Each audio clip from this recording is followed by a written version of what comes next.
Istilah Cina, Tionghoa, atau Chinese, atau apa? Oke, kita kupas ya. Bismillahirrahmanirrahim. Kali ini Eko Papa sedang berada di Guangzhou, di negeri Cina, dan mendadak teringat untuk membuat sebuah ulasan mengenai istilah apakah Cina, apakah disebut Tionghoa, atau Chinese, atau apa ya. Setuju kan? Jadi Cina secara historis masuk ke negara Indonesia pada abad ke-7, kemudian berangsur-angsur terus masuk ke Indonesia, dan waktu itu sekitar abad ke-15 ada informasi atau data historis bahwa Laksamana Cheng Ho masuk ke Semarang dan berinteraksi dengan kerajaan Majapahit, dan banyak peristiwa-peristiwa dan lain sebagainya, sehingga masyarakat Cina ke Indonesia, dan mereka sebagian besar Cina dari selatan, yaitu daerah Hokkien Cina Selatan ya.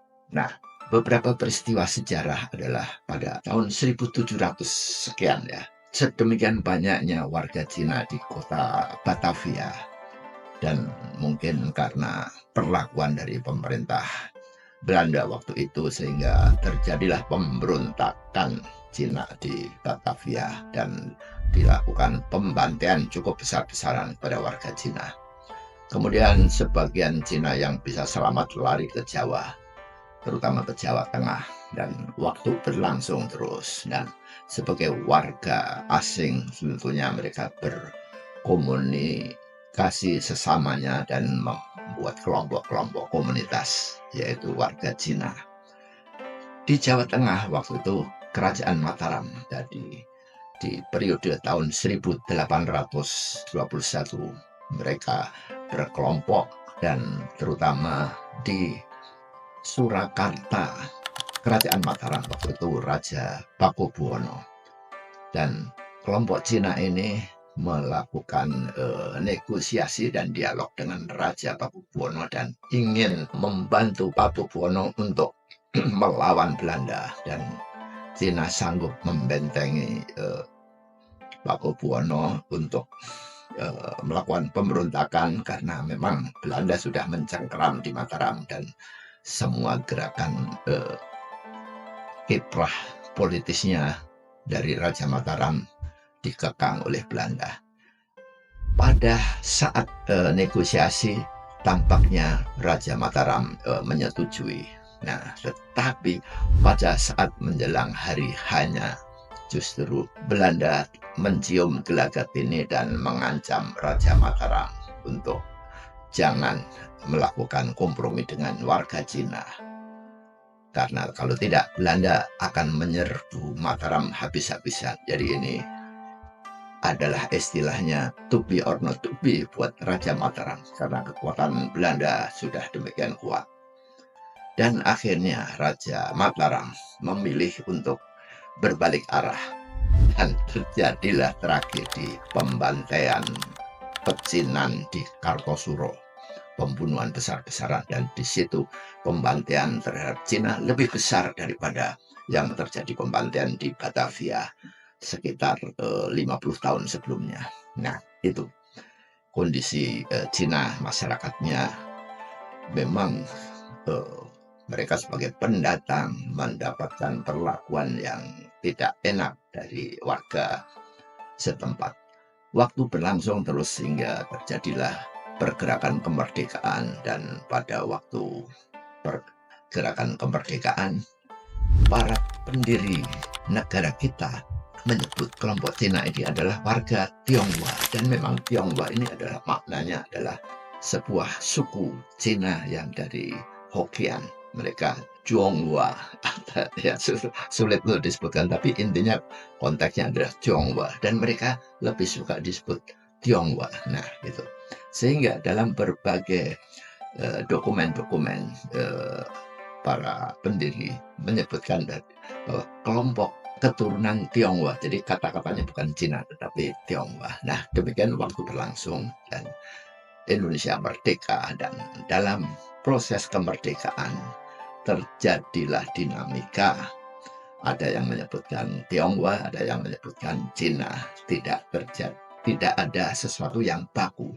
Waktu berlangsung terus semasa Bung Karno, dan pada saat Presiden Soeharto memimpin Indonesia dimulai tahun 1966, terjadi kerancuan lagi. Mulai terjadi berbagai macam dokumentasi dan komunikasi politis maupun komunikasi perdagangan secara kemasyarakatan. Jadi ada dua penyebutan, Cina atau Tionghoa. Sementara bagi kelompok Cina sendiri, mereka lebih suka disebut Tionghoa. Itu adalah keinginan. Nah, sebetulnya ini adalah dari segi sosiologisnya dulu. Mereka lebih ingin disebut sebagai Tionghoa. Nah, tetapi secara politis, bahwa pada waktu Presiden Soeharto memimpin, justru dianggap Cina ini sebagai bagian daripada pemberontakan G30S. Itu menurut persepsi pemerintahan Orde Baru ya. Sehingga pada 1967, Sekretaris Kabinet waktu itu Pak Sudarmono membuat surat edaran bahwa penyebutan Cina adalah lebih tepat sesuai dengan ontologis dan pertimbangan epistemologi juga dan berbagai hal-hal, sehingga jangan sampai ada kerancuan penyebutan, maka disebutlah Cina sebagai dalam dokumen-dokumen resmi pemerintahan. Waktu berlangsung, tapi kemudian terjadilah dinamika politik dan lain sebagainya. Sementara itu kelompok Cina mempunyai peran semakin besar dalam perekonomian dan mulai masuk ke dalam peran di politis. Dan pada pemerintahan Presiden SBY pada tahun 2014 diputuskan bahwa surat edaran tahun 1967 dicabut, sehingga pemerintah secara resmi menyebutkan kelompok etnis Cina sebagai Tionghoa, dan ini diharapkan akan memberikan dampak lebih positif dalam komunikasi ke depan. Nah, sampai saat sekarang surat keputusan SBY tersebut masih berlaku. Namun dinamika di masyarakat sendiri sebetulnya memang sesuatu hal yang harus disikapi oleh semua pihak. Dari berbagai informasi, mereka kelompok Cina ini memang lebih nyaman disebut sebagai Tionghoa. Tapi banyak juga mereka yang tidak memperdulikan sebutan bahwa Cina atau Chinese. Untuk kelompok terpelajar dalam dunia bisnis, mereka lebih menetralisir penyebutan Cina dengan kata-kata Chinese. Rasanya lebih enak didengar, dan yang mendengarkan juga lebih nyaman disebut Chinese daripada disebut Cina. Sementara di kelompok masyarakat, sebutan Cina memang beberapa disebutkan sebagai sebutan olok-olok. Jadi misalnya Cina lu, nah gitu kan, itu masih ada terdengar di masyarakat.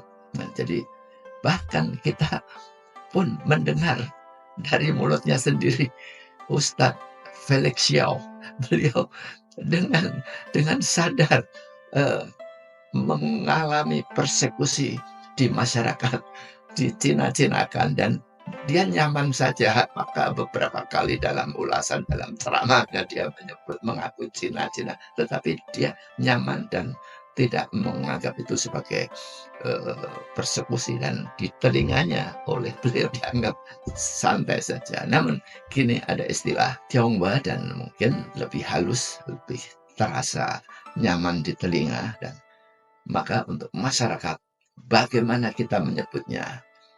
Namun secara resmi pemerintah Indonesia masih memakai surat keputusan dari tahun 2014 tersebut.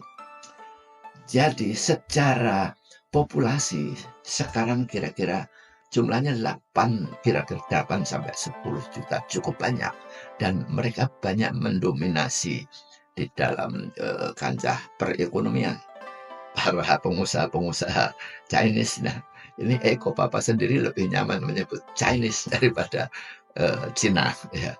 Tapi juga menyebut Tionghoa juga nggak ada masalah, karena bahkan di teman kuliah dulu kuliah di universitas swasta di Jakarta, terdiri dari banyak kelompok Chinese-nya. Sampai sekarang di grup WhatsApp ada lebih dari 25 anggotanya adalah Chinese, dan kita bercanda di dalam WA, tidak ada masalah. Jadi kira-kira itu terserah masyarakat mau menyebutkan. Jadi latar belakangnya sudah dikupas, tapi pandai-pandailah menggunakan istilah.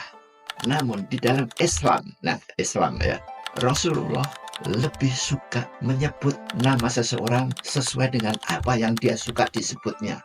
Itu Islam. Bahkan Rasulullah menyebut istrinya, lupa ya, kira-kira si pipi merah, kepada salah satu istrinya yang cantik, mungkin Aisyah, atau menyebut siapa. Jadi sebutlah seseorang dengan apa yang dia suka disebutnya. Itu dalam Islam. Maka apabila kita menganut ajaran itu, dan kepada kelompok Chinese, apabila dia lebih suka disebutkan Tionghoa, sebutlah Tionghoa. Apa salahnya? Toh mereka adalah warga dan kita berinteraksi, bersahabat, berkomunikasi, bahkan berdagang, atau mungkin berbisnis, berkongsi bahkan. Ya, berkongsi kan artinya kita untuk komitmen jangka panjang untuk bekerja sama. Nah, itu. Jadi kebetulan ini vibe-nya lagi vibe Cina ini. Eko Papa sekarang nih, waktu rekaman ini dibuat, sedang ada di Guangzhou. Dan Guangzhou nanti ada satu video tersendiri yang cerita mengenai Guangzhou yang dulunya disebut Kanton. Waktu Eko Papa masih kecil, tahunya hanya adalah Kanton. Ternyata sekarang lebih disebut sebagai Guangzhou. Itu mungkin dari pemerintah Cina sendiri. Seperti dulu, zaman dulu belum ada Beijing, adanya Peking.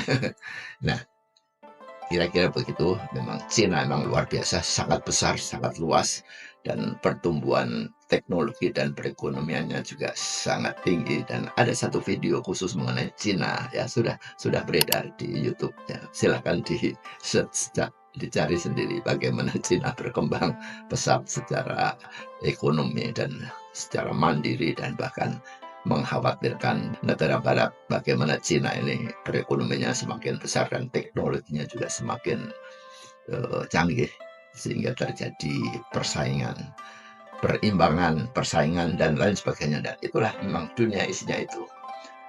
Baik, saya rasa cukup. Bagaimana Anda menyebutkan teman Anda, apakah Chinese atau Cina atau Tionghoa?